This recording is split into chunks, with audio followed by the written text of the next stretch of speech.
Hi guys, how are you doing? Hoping you're doing well, and welcome back to Lynn's Corner. I want to start this video with giving a shout out to all my subscribers.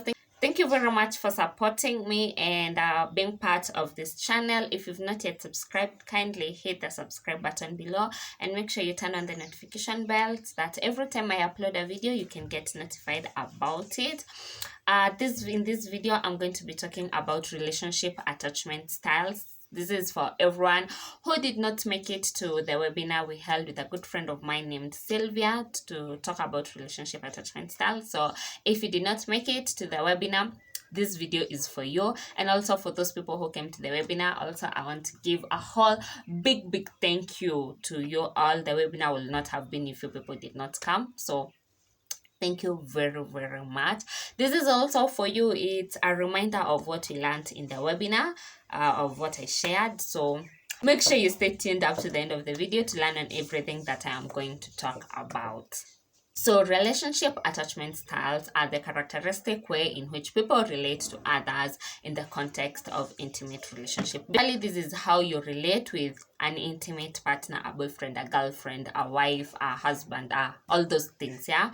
So the attachment style mainly include secure attachers, anxious attachers, and avoidant attachers. There's also another category of anxious avoidance, but that one you're going to talk about it in a whole other different video.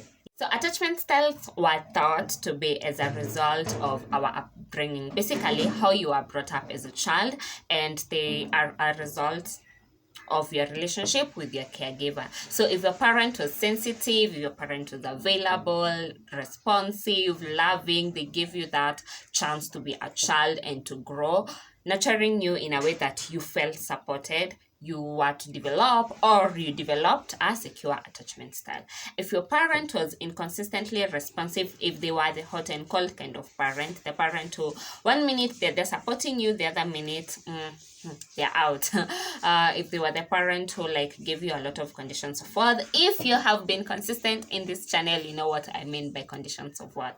These are you are required to do something, or you had to do something to earn their love, you had to do something to earn support, you had like them showing you love had to be earned. Yeah, that is what I mean by hot and cold. Also, if they were the parent that 1 minute they love you, the next minute they want space from you, you developed an anxious attachment style. This is as a result of that hot and cold type of relationship. You did not know what to expect from your caregiver. That's why you developed an anxious attachment style. The other attachment style is avoidant. This is if your caregiver or your parent was distant, if they were also rigid, they were unresponsive, they didn't make you feel loved, they didn't make you feel supported.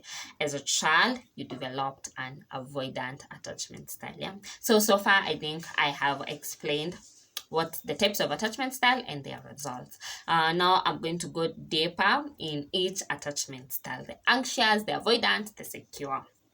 Anxious attachers, as I have said, they are people who developed this attachment style because of their hot and cold relationship they had with their parents. So what are the characteristics of these anxious attachers, or what are the point outs to know if you are an anxious attacher? Number one, you crave intimacy. You always want to know where your partner is. You always like want to be with your partner all the time. You want that intimate feeling that is as a result of being very close to your partner. Number two, you are often preoccupied with your relationship. You're always thinking about your relationship. When you're not together with your partner, you want to know, who is my partner, who are they with, what are they doing, blah blah, and all those type of things. Number three, you tend to worry if your partner can love you back.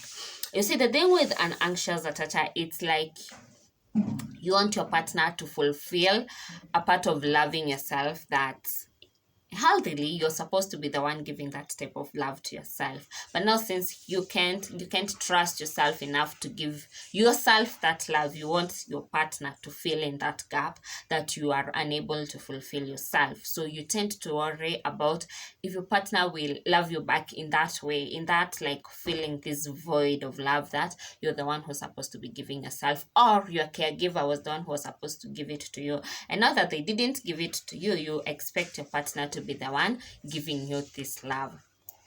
Number 4, you're sensitive about small fluctuations in your partner's moods and action. Probably your partner didn't text you back in the last like 3 hours because they were busy, but now because they haven't texted you back and you're used to them texting you every hour, every so often, and then they fail to text you, you tend to feel like now they no longer love you. You tend to feel like maybe they've met someone better and now they are leaving you for that other person, which maybe is not the case. Maybe your partner is just busy, but you're so sensitive to those fluctuations in your partner's moods and action.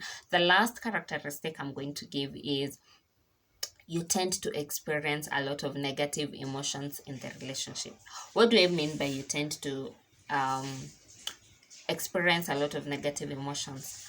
This is as a result of your partner's actions, or maybe your own actions, yourself. You tend to overthink and in most cases misinterpret the actions in the relationship, and this makes you get upset so quickly in the relationship. As you are overthinking everything, you are probably misinterpreting some of the actions or some of the things happening in the relationship, so you get upset.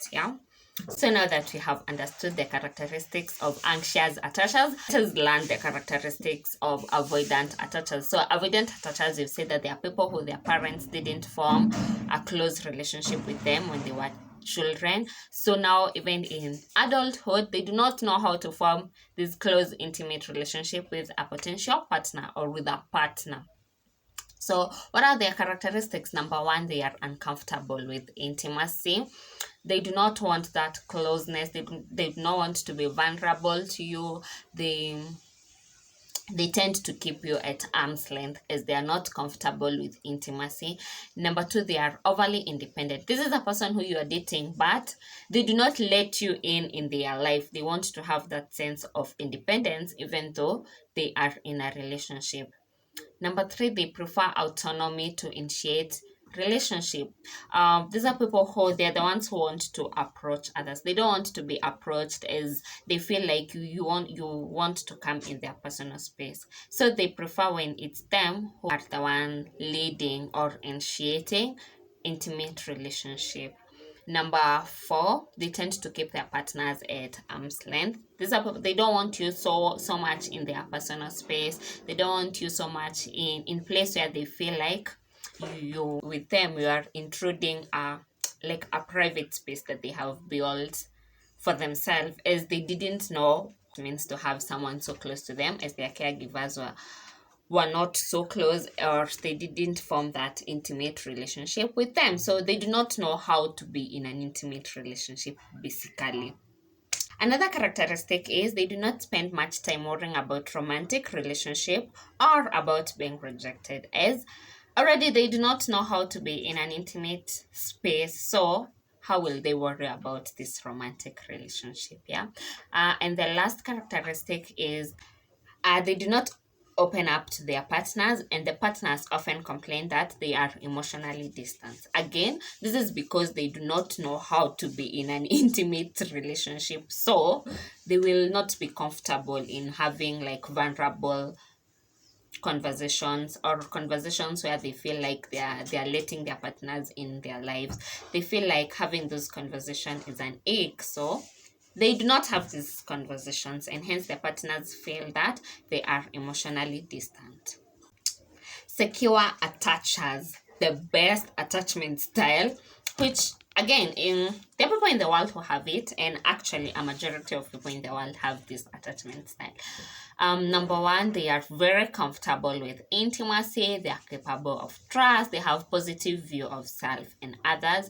They effectively communicate their needs, emotional needs and feelings to their partners. They are strong at reading partners' emotional cues and responding to them. They are great conflict resolvers. They are mentally flexible. They are quick to forgive. They treat their partners like royalty, and they are secure in their power to improve the relationship. There's not much to explain about the secure attachers, as you have heard their characteristics. So, and they are an open book in the relationship or in a relationship. So now I'm going to go in and talk about Understanding attachment style with a potential partner or with their partner. Number one, determine whether he or she seeks intimacy and closeness, and based on that you can gauge, are they anxious, are they avoidant, or are they secure? Number two, assess how preoccupied he or she is with the relationship and how they are sensitive to rejection. Number three, do not rely on one symptom, quote unquote. Look for various signs. The other one is assess their reaction to effective communication. If secure, they'll understand and do what's best to accommodate your needs. If they are anxious, they will welcome the opportunity for greater intimacy and start to become more direct and open. Avoidant, they will basically be uncomfortable. The other thing is listen and look for what they are not saying and doing, and as always, trust your gut feeling. If your gut feeling is telling you maybe my partner is avoidant as they are not comfortable with communication, expressing their needs, trust your gut feeling. If you feel like they are anxious because they want to be so close, they're seeking intimacy more, you are they are God, quote unquote. This person looks up to you like an ideal. You fulfill a part of them that they basically almost cannot fulfill it themselves. Or you feel that your partner is okay, you feel that your partner is a good partner, they are best at communicating. You feel hard, they have all those positive things, hence you know that they are secure. How can you find Mr. or Mrs. Right? Number one, spot smoking guns very early on and treat them as deal breakers. Ukishaona huyu mtu hataki that so much closeness, hataki that so much intimacy, hataki vulnerability in the relationship, it's your choice to choose, am I willing to spend probably the rest of my life with a person who will not want to be having these difficult conversations? The other thing is effectively communicate your needs from day one and gauge how your needs are being responded to by this partner.